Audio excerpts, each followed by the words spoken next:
The Kaliningrad region, Russia's westernmost territory. Before 1945, it was called East Prussia. There are still many reminders of German presence here. This Lutheran church was built in 1872. The castles of Eastern Prussia were the outpost for the Knights of the Teutonic Order. More than 30 castles remain from the time of the Knights. The German legacy is very much alive in this very special region. Here also, a 100-kilometer strip of sand lies on the southern coast of the cold Baltic Sea. Designated by UNESCO as a World Heritage Site, it is known as the Curonian Spit. This is a unique place. You can't find anything like it anywhere in the world. It's between the sea and the bay. The world's largest deposit of amber is situated here. This is the starting point of the Great Amber Road.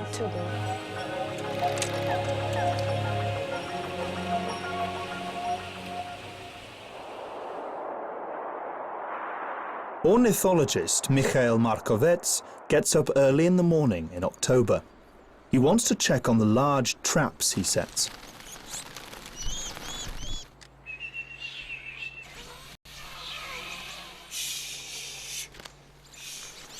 This time, blue tits writhe in Mikhail's net. October is the peak of migration for these birds. Their main route flies over the Curonian Spit.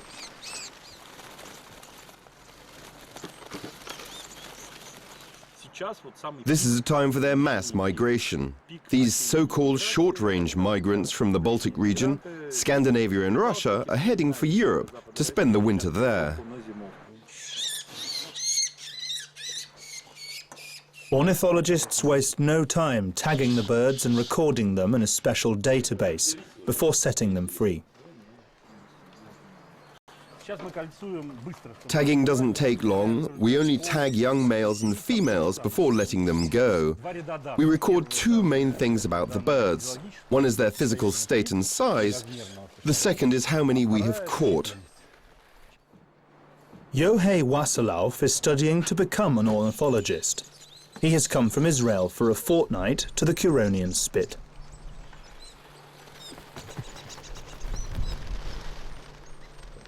I came for 2 weeks, especially from Israel, just to see this incredible migration. Just raise your head, and I think hundreds of thousands of birds just passing above your head. The Curonian Spit is an ideal place for studying birds.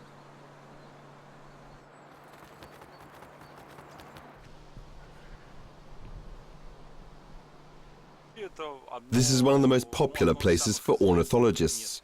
The map shows the spit as a thin strip. It serves as a kind of bridge for migrant birds, which fly over this piece of land for 10 months of the year.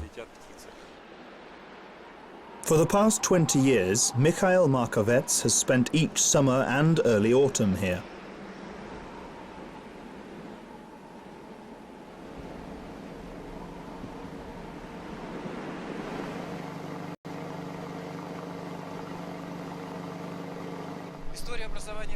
The history of the Curonian Spit is unique. It's a narrow piece of land which was created by nature. 5,000 years ago, an ancient glacier receding to the north left behind small isles of clay. As time went by, currents and winds covered them with thousands of tons of sand brought in from the mainland. This is how the spit formed. Many years later, those individual islands merged as a result of currents depositing sand and silt between them. The 100-kilometer-long Curonian Spit is divided in half between Russia and Lithuania. The thin strip of land separates a freshwater lagoon from the Baltic Sea. In the old days, almost the entire Curonian Spit was covered with sand. Scientists in the 19th century named it the Baltic Sahara. The massive dunes were in constant motion. They turned everything in their path to desert. People of the Kurshi tribe were the first human inhabitants of the Spit. Rather than fight against nature, they instead moved from place to place to keep away from the advancing sands. That situation began to change when Germans came to the Strip in the Middle Ages. One of the dunes moved from 2 to 16 meters a year. It took it 500 years to cover 13 villages, a knight's castle, and 2 German churches with sand.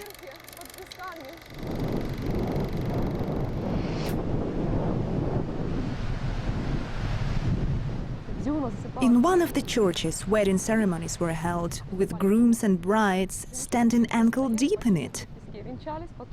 On 4 occasions, people moved from their settlements to new locations because of the encroaching sands. The Germans soon became fed up with the fact that their lives were being decided by the sands. They declared war on the shifting dunes and launched a program to halt their advance. They built a barrier on the Baltic coast to protect the spit from the forces of nature. The measures halted the formation of new dunes on the Baltic coast. The barren dunes migrating along the spit then evolved into forest. Both men and dunes were engaged in sand wars for 500 years. They reached an uncertain truce only 100 years ago. The migration of the dunes you see over there was stopped after they crossed the peninsula. Other dunes are still on the move. We keep away from them, because anyone stepping on them would set tons of sand in motion. Eventually, people's anxieties over their settlements being buried under tons of sand came to an end in the mid-19th century. This settlement of Rybachi used to be called Rositin. It's the largest settlement in the Spit's Kaliningrad sector. Not much is left of the settlement's German past, only several houses and a Lutheran church dating from the late 19th century. Here we can see one of Rybachi's architectural landmarks, a German Lutheran church built in 1872. The first services were held here in 1873. Now the German church is home to Orthodox services. The building was handed over to the Russian Orthodox Church in the early 1990s.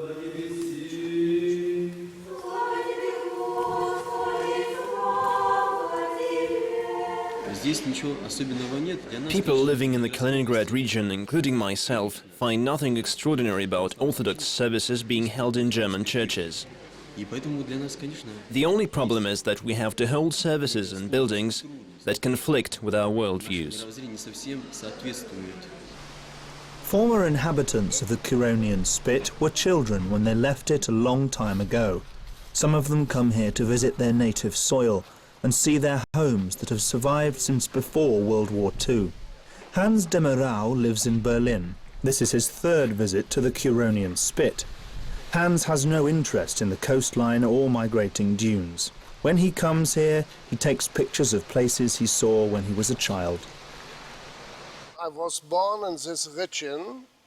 I am 75 years old, you know. And I am proud to visit this region, and I remember many houses here and in Kaliningrad.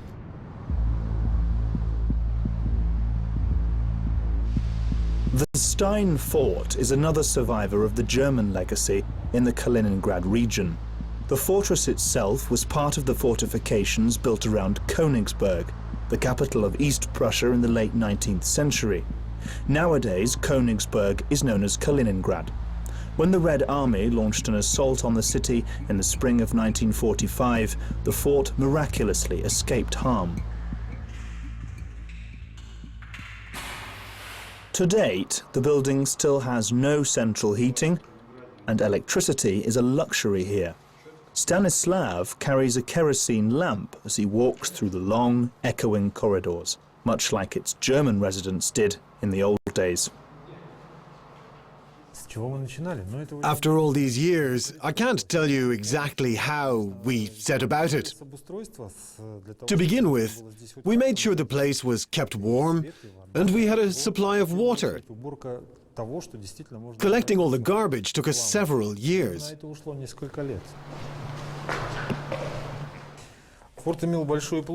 The fort occupied a large area. There was a network of interconnected quarters there.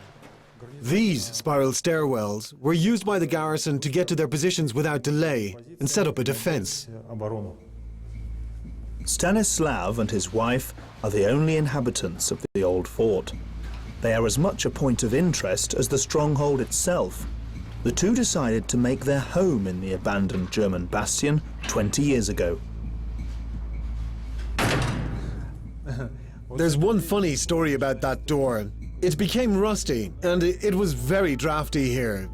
The draft was traveling from one corridor to another, so the door made an awful sound slamming constantly. It was really scary, like this.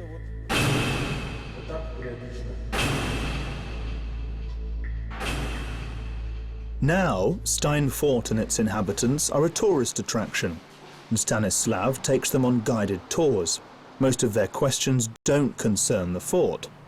Rather, they want to know why Stanislav and his wife chose to make this unusual place their home.